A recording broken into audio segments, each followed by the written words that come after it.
Mark Husson's Astrology Hour. Time for you to expect something wonderful.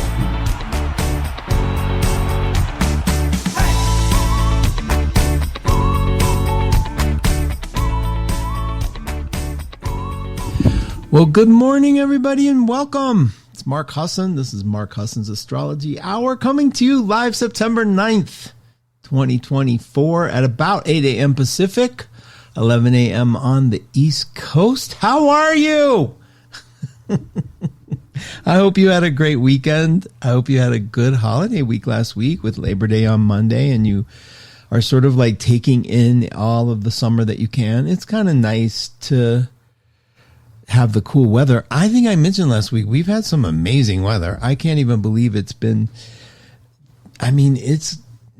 like one of the best summers ever for us in this particular location, which is really high up in Colorado. Like we're about 6 feet up, 1,000 feet above sea level. So, yeah, it's been great. I hope it's been great for you guys. I know it's been hot in a lot of the world. I know a lot of you are like in this quandary, and we're going to talk about this quandary, what it is, how it shows up astrologically, and what we might be able to do about it, because there are some things we can do. If you're new to the show, please go over to 12radio.com, click the chat link on the left-hand side. You'll be brought over to the Facebook page, which is a private page granted by Facebook. So all the complaints I have about the navigation of it, ridiculous, is just a sign of my age, I'm sure. But if you do come over, you will see my producer, friend, colleague, and psychic over at 12listen.com. Jay Varvel has put up the poster. And you click that there's a thing that says comments, very small letters on the right. If you click it, then you can scroll down and you see and wait a minute. You see this thing that says top comments. Well, you got to click that, and then from that you go to all comments, and that's how you see everybody. Jesus, why do they do this? I have no idea. So let's see, and so we have Ellsworth Fran Ellsworth in the house. Fran, thank you for being here. I know my friend Teresa told me you were in our class, and she reminded me that your name shows up backwards because it's French Facebook, right? I think that's right. Thanks, Teresa, for reminding me. And also, Fran, thank you for being here. It must be frustrating for everyone to go, what, your name Ellsworth or is it Fran? So welcome. Thank you. I'm happy that you're enjoying the music of 1-2. That's great. Hi, Lynn. You always make my heart smile, Lynn. Thank you so much for being here. Scorpio, friend, ally, colleague. You know those Scorpios. They have no reason to be as sweet and kind and loyal as they are, but they are, and it's pretty awesome. Let's see. I also want to be, let me scroll down a little bit. I have a phone call, but I'm going to let them know I'm doing a show. And we have Renee. Thanks, Renee. Good to have you here. Good morning back to you. I know we need some coffee, man. My coffee this morning was weak. I need John to get up and make my ass some coffee. I'm telling you, but what? I mean, really, is that so much to ask? Alicia, good morning. She's saying hi to everybody. Pen and paper ready. Alicia, it is not that bad. I do not keep giving a bunch of facts and figures, and do I? You're so cute. Hop out of bed and put your sass on. Oh, what a cute little gift. Jackie Walsh is in the house. Hi, Jackie. Goodness gracious, it's another marvelous Monday with Mark and the 1-2 family, chasing my blues away. Back at you, Jackie. Penny, welcome. Good to have you here. Lioness, blessed mystical Monday, Mark and 1-2 tribe. Fran, yay, I'm awake. Good morning, friends. Audra, good morning. 1-2 loves. Oh, you guys are so sweet. Quelly, Monday blessings, Mark, Jay, and 1-2 family. Thanks, Quelly. Good to have you here. Excuse me. Inga, good morning. It's so nice to be here. I missed so much. Oh, no, that's so sweet. Thank you, Inga. Good to have you here. I'll refresh you guys and check in on you guys as soon as, in a little bit, see how you're doing. So do you all notice the kind of weird, foggy kind of relationship we're having with life? Are you having that? It's kind of like the next day and the next day and the next day and the next day and this little treadmill-y thing. But it's also like there's certain things like the overview of life that we sometimes forget to have, like the big picture, the moments where we take a minute and sort of see everything from a different perspective, like getting a little eagle's view, let's say, as opposed to some mousy medicine that we tend to sort of, everything's gigantic, right? Well, if you do tend to look at the chart, if you do tend to look astrologically at what is going on, which, I know you count on us, a lot of you count on us for that, and I'm glad because I want you to. But if you do notice, what the planets can do for us is just give a little translation. They can give a little bit of ability to say, okay, and I don't know that it takes it away, but somehow understanding what's going on, even though I've always said the understanding is the booby prize, it doesn't really change much. It does offer a little consolation prize.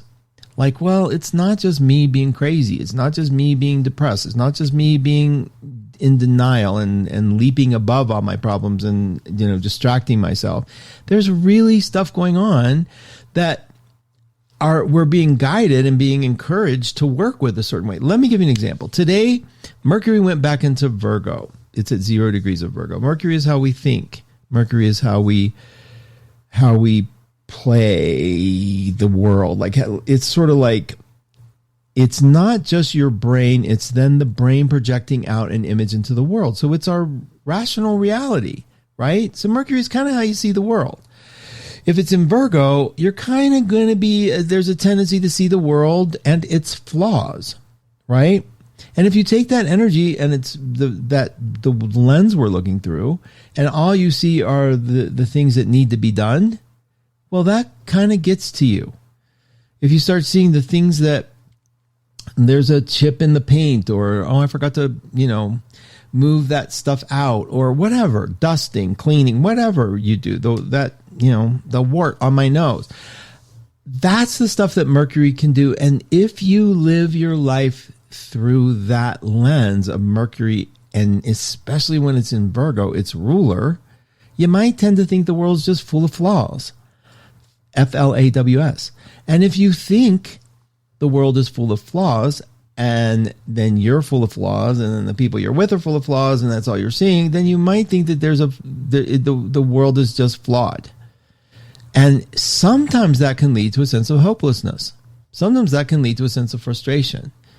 Sometimes we get so locked in to what we've learned, what we believe, what we understand, what we think we understand, that in order to feel safe, we then have to only find those things that validate what we think we know to be true. So there's very little question. Once you've established what you just absolutely believe, now everything you hear is going to fit into that. It is very, very much confirmation bias, right? You all know that phrase. If you, like, when you decide you're going to buy a new car, let's say you're going to buy a car, you know what the model is you like. I know a lot of people aren't buying cars these days, but let's give the example. Back in the day when you remember you were going to buy a car, I remember my first big splurge. Once Reed Tracy said to me, yeah, we're going to do a book. I thought I was going to get a giant royalty, right? I have this big overestimation of who I was and how book people would see me. So I'm ready to buy my first car. Oh my God, it's so exciting. And I saw that it was going to be a RAV4. Like that, they were exciting in the time. And this was like 20 years ago, right? Oh no, it was probably a little more than that. But I'm like, all of a sudden, that's all the car I see. That's the only car that exists. I'm seeing it everywhere. Am I though? Is that car just suddenly showing up because I decided to buy one? Or am I noticing that car because I made the decision that's the car I want, so that's all I see? You guys get how important it is to understand that distinction? Because if you believe that there's a problem in you, or if you believe that life deals you blows daily, guess what kind of news you're going to be watching? If you believe, sounds very preachery, doesn't it? If you believe that you are going to have if you believe your life is charmed, that you have a blessed life, guess what you're going to be seeing? Blessings everywhere. And there is a way for you to take this concept. There is a way for you to not just affirmation yourself to hell and back, right? Because I'm just over the affirmation thing. I love them. I love positive thinking. I really do. But I like it when it's formulated into something a little grounded. Like if you understand that, yeah, maybe there is such a thing as confirmation bias. Maybe there is such a thing as when I already think it's true, now I'm going to go confirm it in the world. And that's not so much magic then, as much as it is a phenomenon that occurs because my awareness is now controlling what I see. So you don't want to then just fill your awareness with a bunch of, I am good, I am whole, I am complete, and you are, all of those things, but you don't just feed it to yourself. That just sort of feels like stuffing. It's sort of like, let's go into denial and just stuff all these positive words into us. Because what about the stuff that feels crappy? Where'd it come from? So you get to acknowledge that, yeah, there's sometimes I look through the lens of the world flawed. And we're going to be doing that, you guys, with Mercury and Virgo a lot. We're going to be looking at a flawed world. And maybe more than that, instead of seeing the world as flawed, maybe you're going to project that onto you and your body and all the judgments and criticisms you have. Maybe it's on your roommate. Maybe it's on, someone you're living with. Maybe it's on your pet, whatever. You're going to be using that energy and moving it around. And it's the critic. And if you're aware that critic's kind of moving around, there's a good chance that you get to go, okay, I see it. And the minute you say, I see the critic, you're not the critic. It's a part of you. And that's what's so important about understanding this sort of separation of the brain, the Mercury part of us, and the us, the essence part of us. It's really important. And my point here is it's important during this cycle. And this is a big cycle. I mean, Mercury's not only in Virgo, it's opposite Saturn in Pisces. And Saturn, and we're going to talk about Saturn and Pisces here in a minute because I know we're also feeling that. It's sort of like dreams can come true, but only when we see how the realistic version of them. So when Mercury's fighting with Saturn, sometimes it gets a little too real, right? And then we get confused about what is the truth? And then if you get too frustrated, you end up sitting in a stew of that's to me where depression can come in. And if some of you are dealing with depression right now, first of all, it's okay. We know that, right? It's like that's just it's a state of mind. It's a perceptual lens that you might be going through. It could be chemical for sure.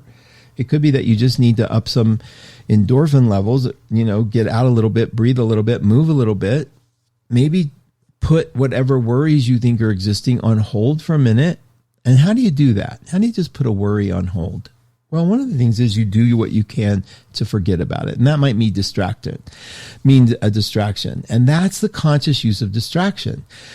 And the theory, whatever you're doing, if you're doing something consciously versus unconsciously, it could be the same behavior, but the unconscious one isn't very helpful. So if you, in other words, if you're leaping up and wanting to go shopping because you're trying to forget about your problems, but you're not really aware that's what you're doing, you just I'm going to go shopping. That's compulsion, right? That's not dealing. That's you just still saying, sort of like flipping the bird at the emotional heaviness that you're feeling. But if you say, I'm feeling emotionally heavy, so I'm going to do this. I'm going to remove my attention and take care of this. You're you're not leaping away. You're not compounding the problem. You're taking it with you. You're sort of seeing it as an ally. Okay, you're my friend. I get it. You're heavy. You're a little dark. But you need to come with me so we can lighten up together. And that's what we're trying to do. And that's what we do with some of the things we feel heavy about. Now, and to me, ultimately, it's about safety, right? What makes you feel safe in the world? And I have so many examples that I want to talk to you about, so many things. But the first thing I want to do is get our footing on the idea of how we summarize the story of our lives. With Mercury and Virgo, it's really important that you don't think you know the answer, even though you think you might. Like some people go, might beef about this. I have a fear of intimacy. Do you though? Or is that just a judgment on how you care about people? And that's the stuff that I think we have to challenge among ourselves. What we think we know, maybe it just needs another reframing. Maybe it just needs to be looked at a little differently. Maybe you're not messed up. Maybe the way you survived the culmination of your chart, your energy, your choices, the environment that you were brought up in, developed this thing you call you into the best version of yourself that's available. And you are being pretty mean to it when you judge it as harshly. Like this thing that we're listening to, the ears we have, the body that we have, the heart we have, got developed through a course of actions that I think made you you. And boy, wouldn't it be nice to have that complete package, just get a giant affirmation from us personally? Like, God, I'm so glad. Thank you for surviving what you survived. Thank you for making the choices that you made. Thank you for figuring out that some of those bad choices are livable. We can still live with ourselves. That's the stuff that we have to come up with. And you know what we're doing when you got Mercury in Virgo, we're channeling that to the loveliest part of Virgo. It's not like you're doomed to be a critic when you have Virgo in you, or the sky is bringing us Virgo and energy. The beautiful part of Virgo is the gift of service, the gift of loving. So, like, have you ever seen a Virgo with a small animal? Like the Virgos that actually truly can get past their disgust of small animals' peepees, peeing everywhere. But if you can, when a Virgo loves an animal, when a Virgo loves something like helpless, it's insane. It's beautiful. And that's what we get to have with us as well. Let me see how you guys are doing. We're going to go up we have an eclipse coming up, so I want to make sure I talk to you about that. So many things happening. Okay, so so when I hit refresh and I have to go to all comments, remember to do that because then you'll see all the comments. Okay, let's see. We got even more. Maya's in the house. Hi. Patricia, thank you for being here. Hi, Lioness. Welcome. Good morning, Eva. Jennifer's in the house. Jennifer Lakshmi Dove. Hi, Jennifer. Jennifer's an advisor at 1-2 Aries Pisces Moon. So these advisors are amazing. I hope you guys will give everyone a chance to show it. Hi, Tara. Definitely coffee time. Thanks for this time together. Yeah, thank you. I love our coffee time. I love our morning time. I always fantasize, even no matter where you are and what your time zone is, even if you're in Europe, I like the idea that we could sit around a table and sort of just chat. Because to me, the Cancerian part of me, I love looking at you guys through that lens of like safety, right? That lens of family, that lens of like, I had a really interesting dream about my mom last night. And I guess I was 4, and we were on a train and we were sleeping together. And I remembered the comfort and the fearlessness in her. And it was a great dream because I don't often think of my mom as the protector or, I just in my memory, like when I think of her in the typical sense, like the knee jerk reaction is just narcissistic and drug addicted. Right. But then I remember that I got a chance in my dream to remember the early mom, the one that was still really like a ferocious mom, Aries moon, right? Virgo, Aries moon. And we were in a crowd of people, and I remember sleeping on this train with her, and that feeling, that one moment feeling of like, oh, this is safe. Like, she's badass. I love that. And so that was kind of cool to wake up with, because my theory is when I wake up with that energy, I kind of get to feel that energy, which was really nice. So you all make me feel that way. I guess you all are my mommy's issues.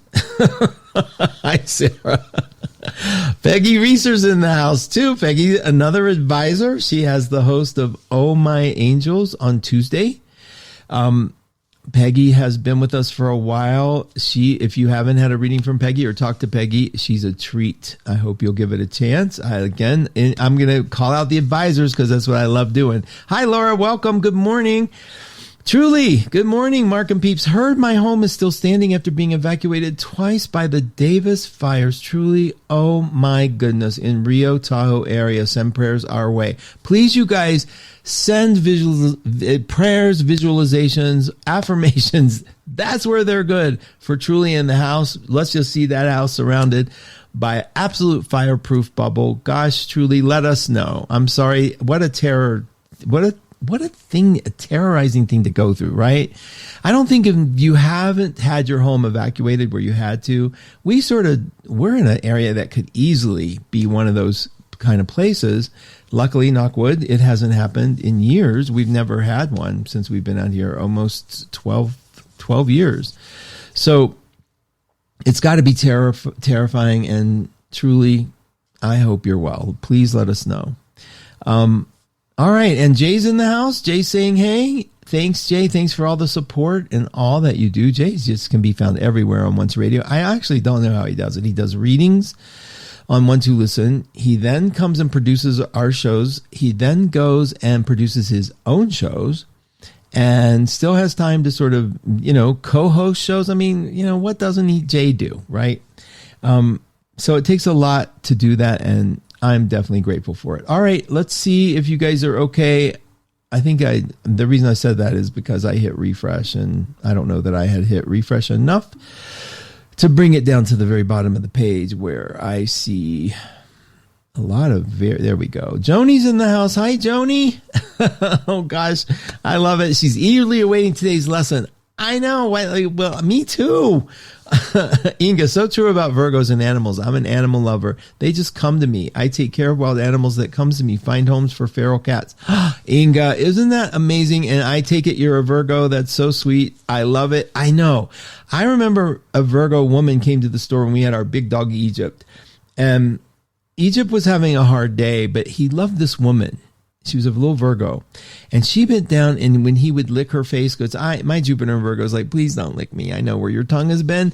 She just like, lick away, baby. Like, this is love. And I was like, oh, do you want to go wash your face? She said, he's not done. We'll do that when we're done. It was like, Virgo, man, there is like, I hope you all hear in my voice that I know each of you and each sun sign has a freaking amazing part of you. I know you have a shit part, right? We all do. But this amazing part, when it's shining through, oh my God, that's why I'm saying, who do you want to take care of you when you're sick? Well, if the person has Virgo, and I remember every Virgo I know, and I talked to you about this last week, where the oldest child, if they're a Virgo, or even the youngest, no matter whoever has the most Virgo will often be the caregiver somewhere in there. Okay. And some of them very reluctantly. But they have a way to do it that's very subtle, that's very smooth, that's very, and I know, like my friend Jeannie, Virgo, hi Jeannie, if you're listening, her partner's a Virgo, and when her brother got sick, the two Virgos, dear God, it was extraordinary. And her brother Anthony, dear friend, well, he was a good friend of mine. I wouldn't say dear. I loved him because, people who shape certain parts of your life as you're maturing, growing up. And when you have Saturn in your first house, I'll just say it in astrological terms, you're a late bloomer. If you have strong Saturn anywhere, Capricorn, Saturn next to any personal planet of yours, you're just a late bloomer. You just bloom late. And trust me, I know this one. So when I met Anthony, even though I was in college, I was probably 14 emotionally. and he was an extraordinary figure, and she adored him. And he got sick, and it was like quarantine time. And her and the other Virgo, I mean, it was like a regime, and it was just pristine. So that's what I'm saying. Like, the whole point is, every Virgo somewhere in there, even if you're not the type that you think is that kind of Virgo, you are. There's something in the kind of caregiving. It's just natural, but that's that's one of the most beautiful things. It's not just their caregiving either. It's we talk about service. It's a way of seeing the world. It's a way of the sick, seeing the sick. Mother Teresa was a Virgo, right? So there's a way of seeing the sick that is just sort of like an ability to put yourself aside to take care of what needs to be taken care of. With my Jupiter there, Jupiter hates being there. But it does eventually find its way to have its own version of how to care for when it's needed. But like when my mom got sick, I didn't go. I freaked her out when I went to see her, so I had to do everything remotely. So my only way to help was to send money. Because, what do you do? But there's a certain looking at it. There's a certain integrity to it. There's a certain, I'm keeping an eye on things, just keeping it as stable as I can. And, I don't know. I can't even self-evaluate that, but I do know it's in there. And every one of you have Virgo in your chart somewhere. And like, even if it's just a house being ruled by it, or even if it's intercepted, it's still in that house. And every one of you has a gorgeous, amazing part of your own sun sign. Okay. And, Jeannie is listening. Oh my gosh, how people can make me a little touched. Okay. Coffee warming the wart off my nose. Quinn, you're cracking me up. Thank you. That's cute. Many years ago, I heard Wayne Dyer say, when you change the way you look at things, this is Joy talking. When you change the way you look at things, the things you look at change. I choose to see joy in every moment of every day. Yes, I do live a blessed life, and I'm continuously grateful for. That's beautiful, Joy. Absolutely. And here's the thing that I always put an addendum to. It's beautiful to have that ability, and not everybody does. And it's the people who don't that might see people who do as special and better than them or whatever. And I know you're not virtue signaling here. I know you're not. I know that. I feel your heart. I do. What I'm trying to say is, some people can't get there. Some people just have a hard time seeing that there's joy in their life, or that they have a blessed life, right? Your ability to see that your life is blessed, God, that's amazing. I love that. And I see mine. I see the things, the near misses and the hits and the disbelief that I landed where I landed and how I landed here. I just see that. But there are people who are struggling, who are facing things that they never thought they'd face in their life. And it's hard for them. And this is where, but for them, my voice says this. Life does that, right? It can do that to us. You have a chance to at least take a minute to wink at the strength,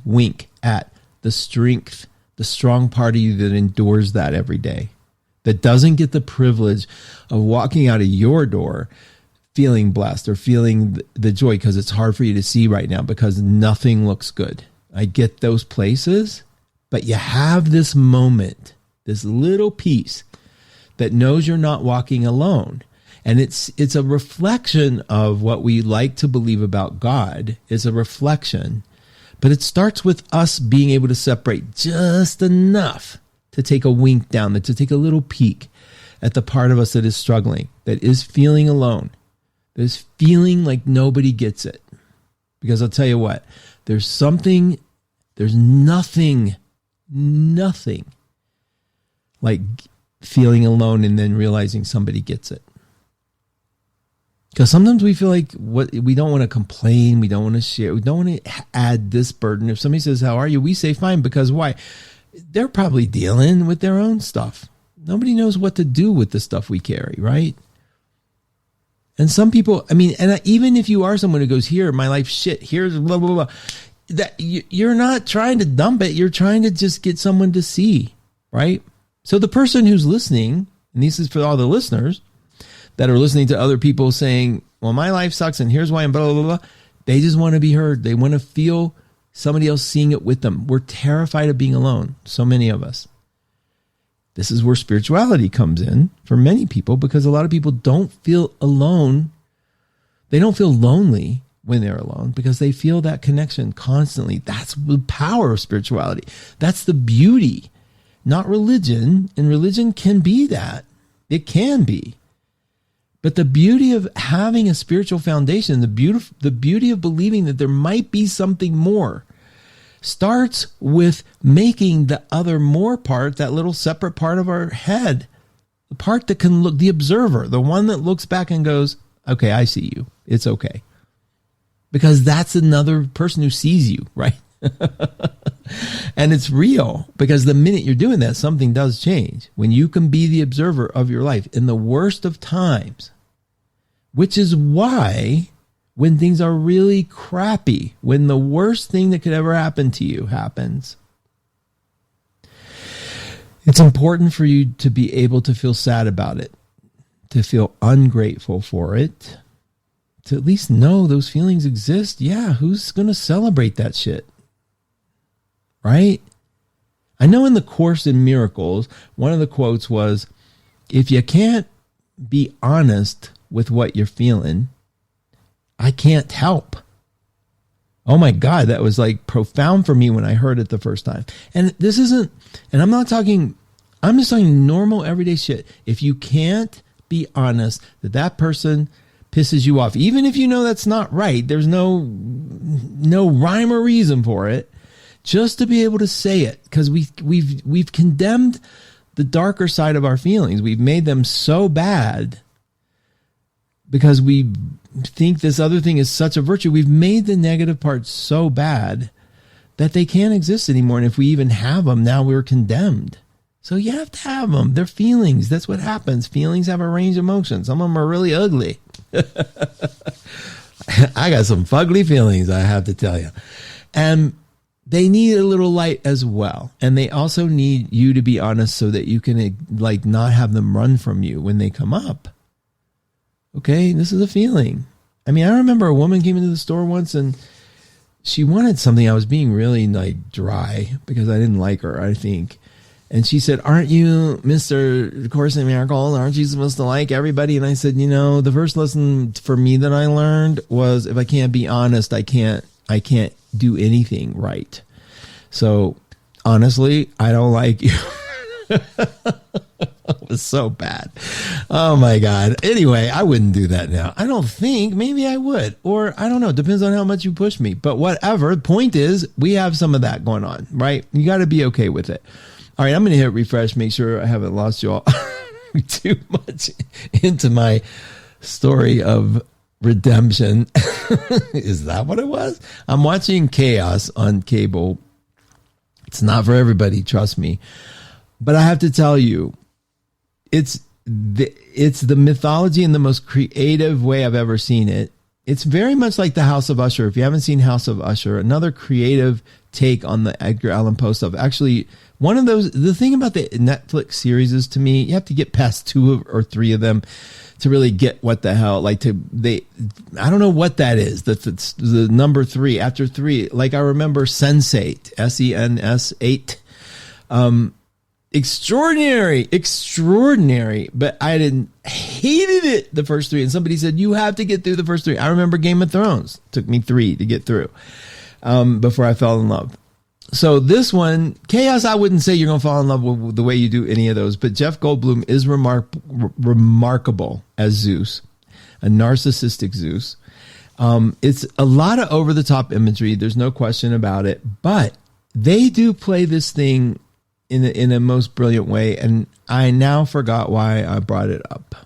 I now forgot why I brought it up. It's no big deal, but I am enjoying the take and the outcome and the sort of Persephone story. And I think it has to do, what I'm trying to tell you is this archetypes that we live, these archetypes, because like Liz Green, one of the greatest astrologers ever on the planet, won't even talk about a transit if she doesn't really understand the archetype. Like, Uranus, the archetype of Uranus, which was Zeus's father, who had a prophecy that his children would kill him, so he eats them, except for Zeus. Zeus got saved because he figured out how to beat his dad. And so the prophecy came true. The son ends up overthrowing the dad. And so the whole thing is like that, but replayed differently. But we do that in our lives. We take a planet, we take a sign that it's in, and we live out the archetype. And if you can see the archetype, that's sort of like the path that you're choosing, if you kind of got the overview of it, it frees you a little bit. And that's all that talk, all that jibber jabber I just did, was to make a point about having overview, having seen the observer, and the freedom that it gives you to be able to see your life a little higher up from where? The eagle. Thank you, Native Americans, for the imagery of the eagle and the mouse medicine, eagle medicine. They all have their good points, but every once in a while you got to get up there with the eagle and look down at what the bigger picture is. And there is one, always. Astrology gives us that. What could be more literal of an overview than taking a camera snapshot of what the hell the universe is doing that surrounds you in this very moment? Okay, let me see one last peek in, and then we're going to look at the week ahead. And Kat's coming up, and Kat has, if you guys, Kat's coming up after me. Stay in the room and talk to her, ask her some questions. That Kat has very strong Virgo in her. Okay, Virgo rising, and you'll see it at work. She also has Jupiter in Cancer, so you'll see the care that she gives when you have an issue up. You can hear it in her voice. You can hear and I just want you to start looking at people that way. I think I'm going to start having a companion show. I'm going to have this show, but I think near the end of the show, I'm going to bring in a guest periodically to talk with me, so we can sort of share that. It's just fun to have somebody to bounce with verbally, but I think for you guys, it will also help balance a perspective. Okay.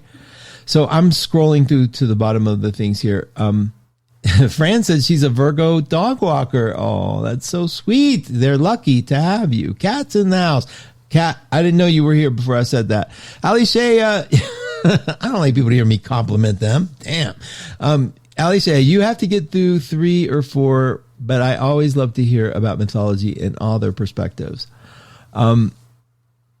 Yeah. Oh, you're talking about Chaos, the show. It's Kaos. Ali Shay, I love that you might be looking at that. And yes, the myth, the fates are in there. Persephone is in there. Persephone and Hades are in there. And the whole story about how, what's his name? I forget his name, had to go get her out of Hades and bring her back. But it's done in such a crazy, amazing way. I think it's amazing. I don't know, who am I? And what I get, how does Jeff Goldblum look at this script and get it?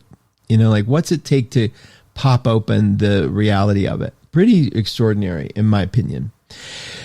Thank you for recommending on Chaos. I've binge watched it and love the symbology. Joy, you did. That's so cool. I love that. Thank you. Thanks for trusting my recommendation. I know taste is a weird thing, right? We don't know. I might love something because I have this history in me, Mercury, that I'm projecting onto the screen, and I see something completely different than you. I might hook into one character. And let me tell you, if I can't like a character, not a single character in a show, if I can't like them, if I don't care if any of them die, I can't watch the movie. I gotta love somebody. I gotta at least relate to one person. So there are a couple people in here that I really relate to that have redeeming qualities.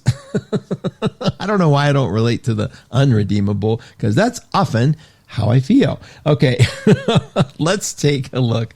Thanks again, you guys. That's very affirming. Okay, let's go over the planets, see what's going on. The sun is in Virgo, so happy birthday to all you Virgos that I didn't get to wish happy birthday to. This is an extraordinary time to be a Virgo. Mercury is now back in Virgo. Remember, Mercury went retrograde while in Virgo. So we're still coming out of the Mercury. A lot of people call it the shadow phase, but it's just sort of like it's been here before. We're back. Let's go. And so we're still concluding, but we're feeling a little able to move forward. Mars just went into Cancer, a very significant event, you guys. And so Mars, the planet of anger, the planet of how we take action, went from Gemini, which is like multitasking, being crazy, a lot of information, blah, blah, blah, blah, blah, to Cancer. Very focused, cardinal energy on what? Home, security, family, children. And what happened when Mars went into Cancer, you guys? A school shooting. Look at the date. I am so outraged, Mars in Cancer in the sky, every time I hear of one of these. And I fear, I imagine the scar on my child that has to, deal with that. I don't even want to get into it. I don't know solutions. I don't know. I just feel bad that it's come. But I love the conclusions. Interesting, Mars in Cancer. The parents are being held responsible. The parents are being looked at. This is so important. So this is good step. I don't need to go on any more about it, but this is an example of using astrology to understand, oh my God, can you imagine a school shooting occurred when Mars, the planet of anger and children and nurturing, went into Cancer.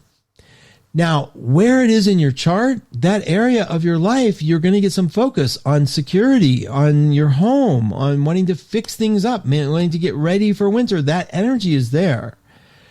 And how you do it you're going to be motivated by this sense of this desire. Isn't it funny? I had that dream with my mom. The sense of safety is what Mars in Cancer is going to be seeking. That's going to be the theme, a big theme for many of you. So please keep that in mind. Notice if you started to get a sort of anxiety. Notice the debate is happening Tuesday, right? Notice who you're going to lean into. And I can almost promise you, whoever you pick for candidate is the one that does what? Makes you feel safe. Period. That's my prediction. The one who makes you feel safe. It's not a prediction. It's actually, I think that's who we pick. Because the one that makes you feel unsafe, you don't want. And that's pretty much everyone's argument, isn't it? It's like, wow. And Mars in Cancer makes it even more so. Okay? Now, let's keep going. Venus, I jumped to Mars because that was a big event. Mercury changed signs, went into Virgo. Mars changed signs from Gemini, went into Cancer. Those two get along. Every other sign gets along, right? I'm going to say gets along. I talk old-fashioned astrology because you need to understand they're compatible. It's a nice energy. Virgo and Cancer, every other sign. Virgo, because it's Cancer, Leo, Virgo. Virgo is every other from Cancer. Okay, so Venus is in Libra. So what's special about that? Venus is at home there. So wherever you see Venus wherever Libra is in your chart, there's definitely some stability. There's peace. There's harmony. You want that. You're striving for that. And people go, harmony, are you okay? But you notice the issue is harmony. Whether you have it or not, the issue is harmony. So Venus in Libra doesn't like to get down and dirty, doesn't like all this. So this is a good one for if you don't like harsh talk, if you don't like hateful speech. Venus in Libra is sort of agitating that, making that like even more real. Adjudication. People like Venus in Libra is for justice. Like what's fair here? And this is the first time ever I have had an ability to have a balanced perspective, to not want to throw up because somebody had a different political opinion than mine. This is the first time in my life I have been able to walk a balanced line without hatred for another person because of their choice. Because I think I'm starting to understand we pick who makes us feel safe, regardless of anything else. And if you can see that, and people, listen, if you're threatening somebody's safety, which is what the other candidate is doing to the people who choose their own, the other candidate then represents unsafety. And you hate what makes you unsafe. You hate it, and you're going to defend it, and you're going to attack it. So just keep an eye on that. See if I'm wrong. I could be. After Venus, we have Mars in Cancer. Then we go to Jupiter and Gemini. Jupiter and Gemini. So the Geminis are starting to feel a little uplift here. You guys should start feeling some hope. All of us should have access to a different side of the story, right? We all should have access to seeing both sides of things. That's Gemini's ability. It also, unfortunately, Geminis have the high and they have the low, the duality. Both Virgo and Gemini have this dualistic thing where it can be prone to depression. What is depression, guys? It can be a million different things. If it's not chemical, it could just be a sense of defeat, that nothing uplifts you, nothing changes. If you can still pull up the little wink, the person, the observer, just enough to know you're not doing well, that's all you need. It will change. It really will change. It's not an affirmation. If you have enough in you to look down and say, oh, I'm depressed, that's enough to start the ball of change to go. So hopefully you all can do that. Those of you that aren't feeling very good. But anyway, Jupiter and Gemini, opportunities opening up. This is a chance for you to have a new understanding of these systems, how they work. Gemini just needs knowledge, just wants knowledge, wants a connection. Jupiter's bringing you that. If you need to be connected to someone or some idea, ask for it. Open up your minds, learn a little bit. Okay? All right. I'm moving on to Saturn. Saturn's in Pisces. This is a big one, you guys. Saturn in Pisces can make you feel so alone, it's ridiculous. It can also make you feel weird. I had this image of my little Pisces friends going, huh? What are you saying? Pisces is the weirdest ones. You guys are the weirdos. I'm sorry. You're the weirdos. Yes, you're mutable. And whoever you're with, you become like. And it's tough because when you're mean and angry, you're just getting your boundary back, but you can be piranha. It's intense. Every sign can be, right? But when Saturn's in Pisces, it takes that aspect and it sort of like magnifies it. It makes it so super sensitive in all of us. Now, see if you haven't in sometime in the past year said, oh, I'm feeling a little too close here. I'm feeling a little far away here. An evaluation of just how much sympathy you can garner up for another person or how much distance you need to take or whatever. See if that hasn't just become the theme that you wrestle with. Saturn in Pisces is a big one. Okay, so using that and looking at like, oh my gosh, am I depressed? Am I happy? Do I need a drug? All that stuff could be the questions, but it's what it's trying to do is have you see where you end and something else begins. It's sort of offering a boundary to this sort of like fluidity of the ego. So it's giving you a chance. So here's the Saturn in Pisces tip. Take a shower or a bath, and whenever the water drains off of you, send with it anything that you've collected from somebody else or some other situation or some other news broadcast and release it. Let it go down the drain. If you see any cords in you to another person, pull them all in, snap them off, cut them, get them out of there. You can always grow them back, but just get yourself back to center. That's so important. Alone, not lonely, alone and in the center. And then come anew with new people, new friend, a new sense of the person or the thing or the situation. Okay? Okay. Let's talk real quickly That's Saturn. That's the one that, now anything past Saturn, you're not going to have a lot of control over. So you're on your, no, I'm teasing. Past Saturn, we have Uranus that's ending its time in this is so fascinating to me. Uranus, I think we talked about it last week, is at 27. You know, they only go to 29 before they change signs. Neptune's at 28. Pluto's at 29. They are all going to change signs next year. I have no comment. Yes, I do. I'll have a lot to say. You know I will. All right. The more I talk to you guys, the more I think, I'm going to have periodic guests. I'm just figuring out a way to do it, but I don't know. I get so into you guys. I get so self-centered that it's like, I ain't sharing this space. No, then you need to. So you can clearly see everything's a process. Okay. There is an eclipse coming. It's going to be in Pisces, a lunar eclipse, full moon on the 17th. Okay. It's late. Is it late? Let me see. I hate this. Ever since the people who did the really good calendars, the Celestial Influences calendar, nobody's ever been able to really make a clear one, but we survived. It's going to be at 7:30 p.m. East Coast, so 10:30 on the West Coast on the 17th.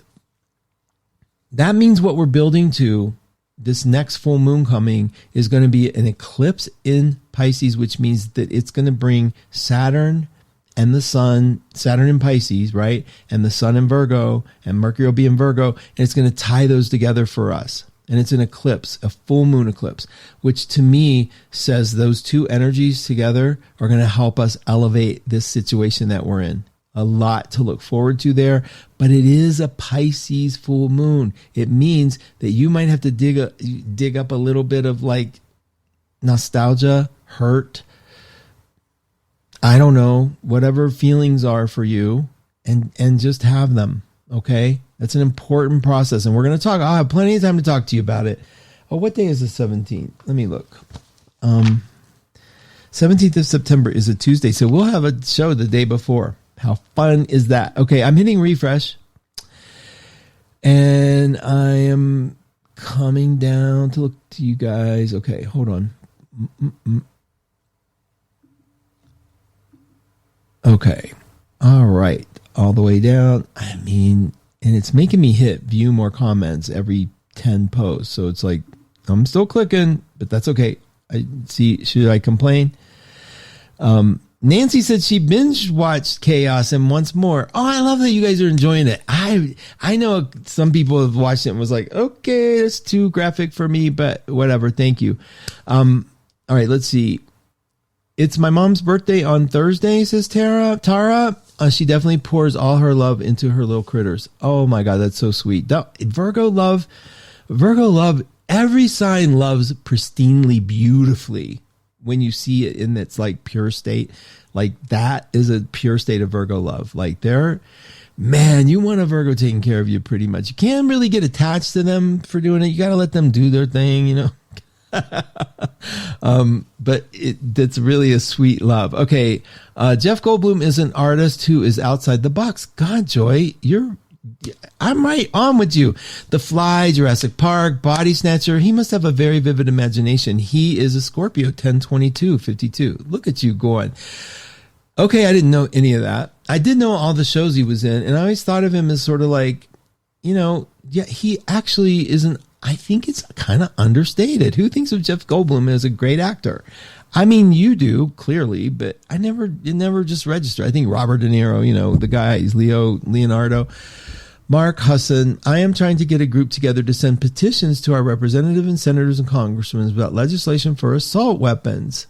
Next week, may I post a link? Absolutely. Yes, you may. Absolutely.